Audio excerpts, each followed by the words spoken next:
पुण्यशालियों, समय की बात है, वक्त की बात है, बच्चे को वहां से निकाल दिया गया।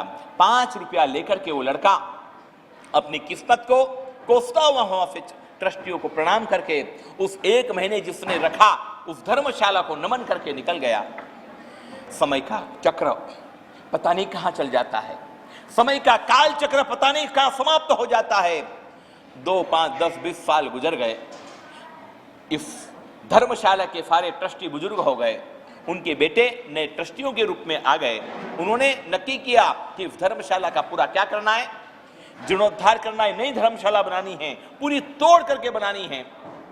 उन्होंने प्लान नक्की किया, एस्टिमेट नक्की किया और उस समय बंबई के जो सबसे बड़े दानदाता थे, ऐसे 5 बड़े दानदाताओं से मिलने का निर्णय किया। एक सुबह एक बहुत बड़े दानदाता के पास वो लोग पहुंचे। जो दानदाता था बहुत बड़ा अमीर था, शेयर मार्केट का किंग था, और उसके पास पहुंचे, हाथ जोड़े कि सर 2 मिनट मिलने का टाइम दीजिए। लेकिन नौजवान दिखने वाला, 35-40 साल का दिखने वाला वो मगरूर उद्योगपति, उसने ट्रस्टियों को हड़फेल दिया, भैया अलग हटो, अपॉइंटमेंट ली तुमने क्या, बिना अपॉइंटमेंट के मैं मिलता नहीं हूं, चलो अलग हटो। उनके चौकीदारों ने आए हुए ट्रस्टियों को फाइट ट्रैक करने लगा।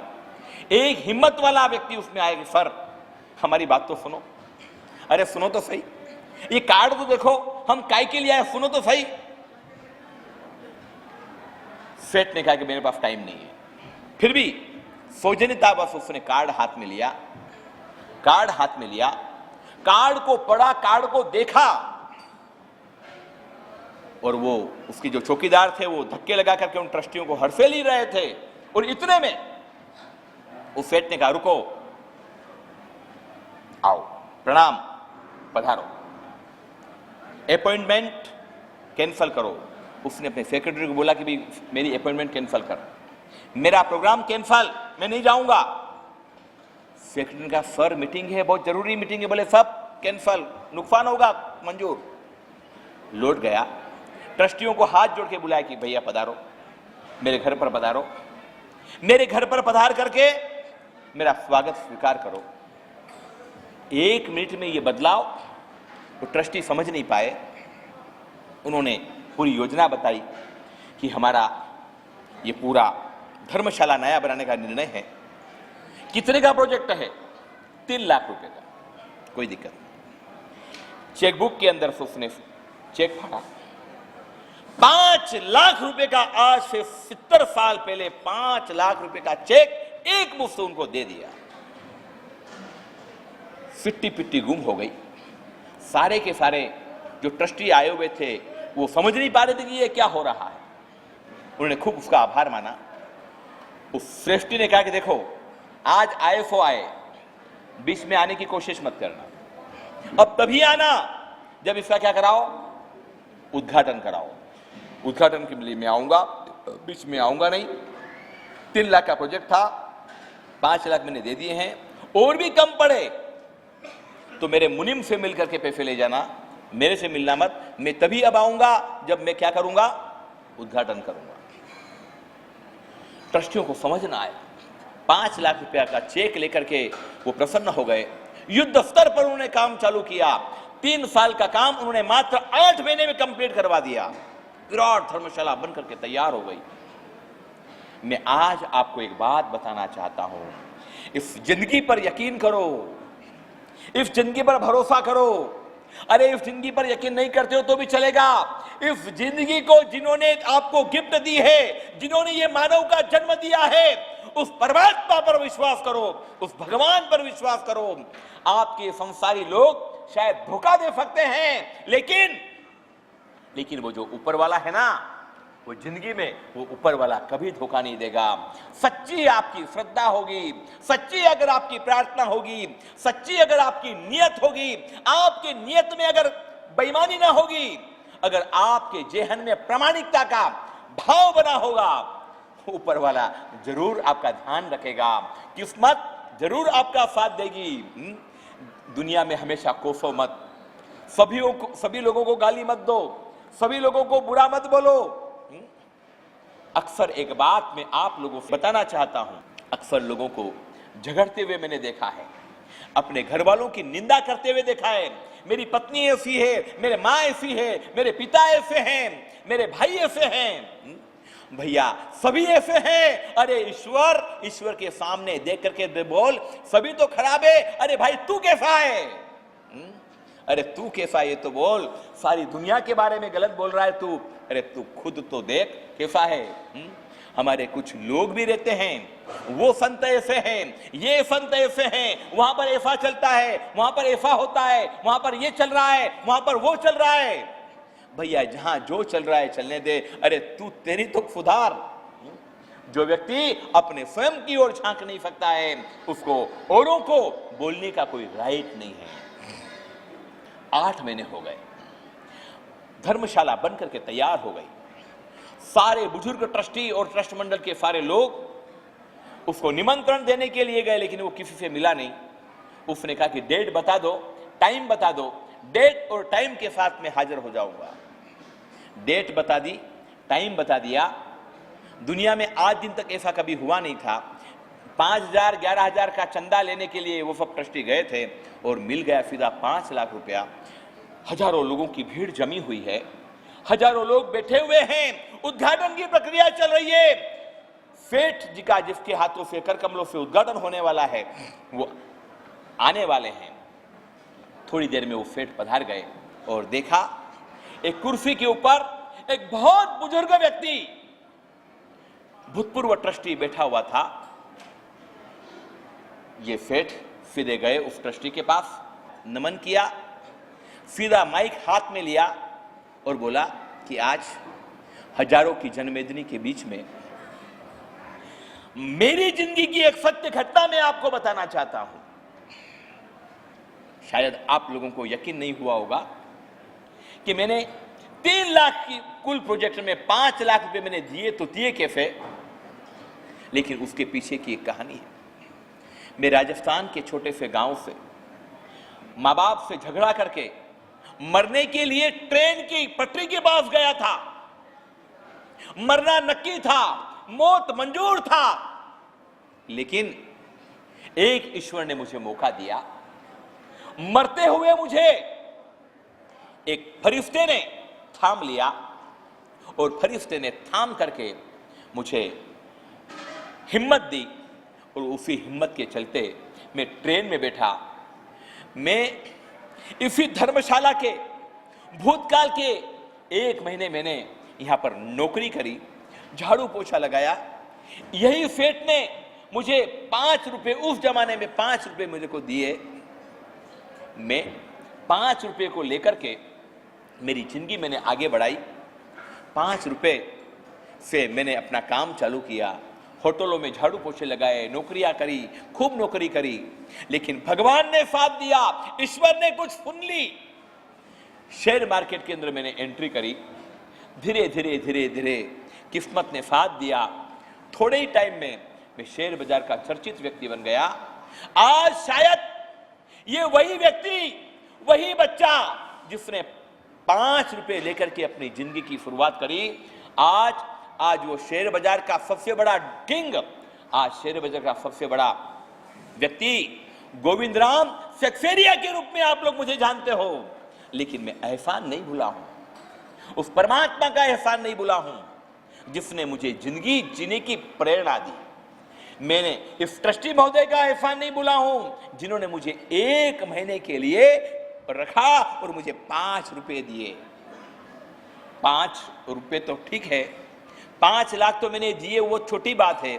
अगर आप 5 करोड़ रुपए भी मांगते ना, तो उस 1 महीने की सैलरी के बदले मैं 5 करोड़ भी देता तो मुझे शायद कम लगता।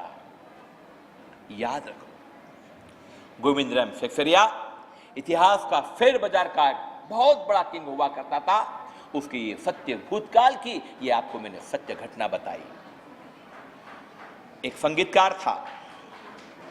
संगीतकार था जिसने मरना नक्की कर लिया था। मरने के लिए उसने सारे इंतजाम कर लिए थे। मेरे पास आया आखिरी आशीर्वाद देने के लिए। इस बात के आशीर्वाद लेने के लिए कि मेरी मृत्यु अच्छी हो। आप टेंशन मत लो, अच्छे अच्छे बुरे सब प्रकार के लोग आते हैं। अहमदाबाद के एक चतुर्मास के में एक सफेद पोश बदमाश आता था मेरे पास, बराबर आशीर्वाद लेता था, हर बार 100 रुपए की नोट चढ़ाता था, बराबर गुरु पूजन करता था, आशीर्वाद लेता था। 4 महीने बाद वो किसी के जेब काटते हुए पकड़ा गया। 3-4 दिन जेल की हवा खाने के बाद मेरे पास आया, बोले गुरुदेव आज दिन तक मेरा बराबर काम चलता था, आपके आशीर्वाद लेके ही मैं अपना काम श्री गणेश करता था, लेकिन इस बार गुरुदेव चूक हो गई मेरे से, आपका आशीर्वाद लिया नहीं, गुरु पूजन किया नहीं और मैं पकड़ा गया। जिंदगी के अंदर कैसे कैसे खेल होते हैं साहब, ये धर्म के लिए लोग किस प्रकार की प्रवृत्तियां करते हैं वो मैं बताना चाहता हूं।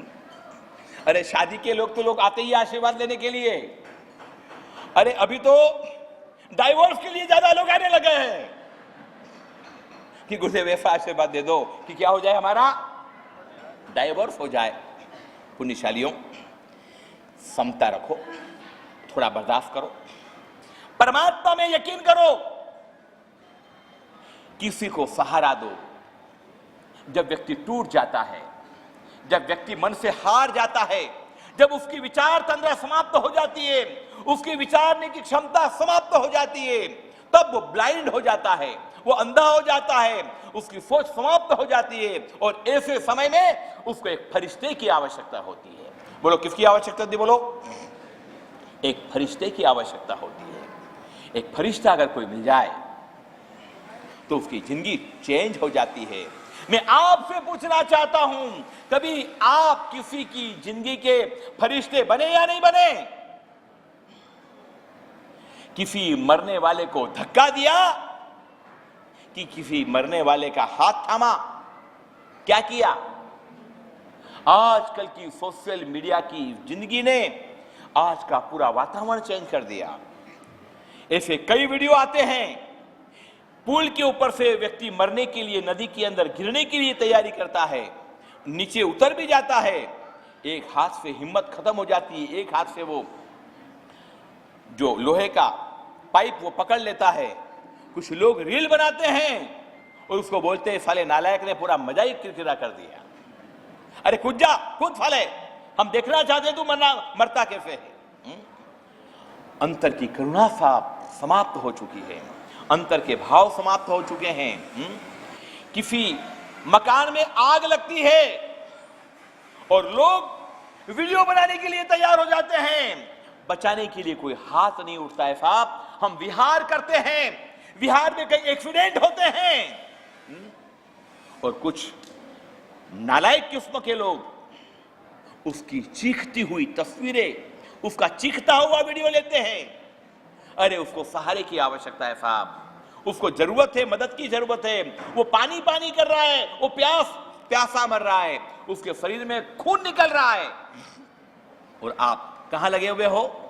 ये वीडियो बनाने में लगे हो, आप रील बनाने में लगे हो, आपके फॉलोअर्स बढ़ेंगे, इस भाव में आप बड़े हो। आज के इस दयाविहीन समाज के लिए एक बड़ा चिंता का विषय है। मैं आज आपको आह्वान करता हूं, किसी व्यक्ति की जिंदगी के अंदर आप सहारा बनना, किसी व्यक्ति की जिंदगी के अंदर आप हेल्पफुल बनना। तकदीर एक जैसे नहीं होते हैं साहब, समय एक जैसा नहीं होता है। लाल भाई ने आज से बरसों के पहले करोड़ों रुपए का नुकसान किया। सारे जो दुकानदार लोग सारे मारने के लिए घिर गए, सबने उसको घेर लिया। धीरू भाई को पता चला, धीरू भाई अंबानी को पता चला कि मेरे उपकारी व्यक्ति को लोग परेशान कर रहे हैं। वो सीधे फ्लाइट में आए, सत्य बनी हुई घटना बता रहा हूं मैं आपको। वो सीधी फ्लाइट में आए और नोटों के बक्से लेकर के आए थे।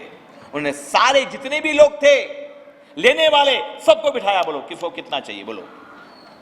मात्र 2 घंटे के अंदर उस जमाने में 8 से 10 करोड़ का कर्जा पूरा का पूरा खत्म कर दिया। जिन शासन में ऐसे भी लोग हैं, ऐसे भी ये धीरू भाई अंबानी ऐसे व्यक्ति नहीं बने, ऐसे नहीं बने। उन्होंने इस प्रकार का कोई काम किया है साहब, इस प्रकार का कोई काम किया है। किसी गिरते हुए व्यक्ति का सहारा बनो, किसी गिरते हुए व्यक्ति को सहयोग प्रदान करो। आप पालीतना गए होंगे, पालीतना में आज हमारे ट्रस्ट मंडल भी पालीतना का यहां आया हुआ है। पुण्यपाल जी, पालीतना में सबसे ऊंचा शिखर किसका है पता है आपको? पता है आपको सबसे ऊंचा शिखर किसका है? हाँ जी बोलो, किनका है?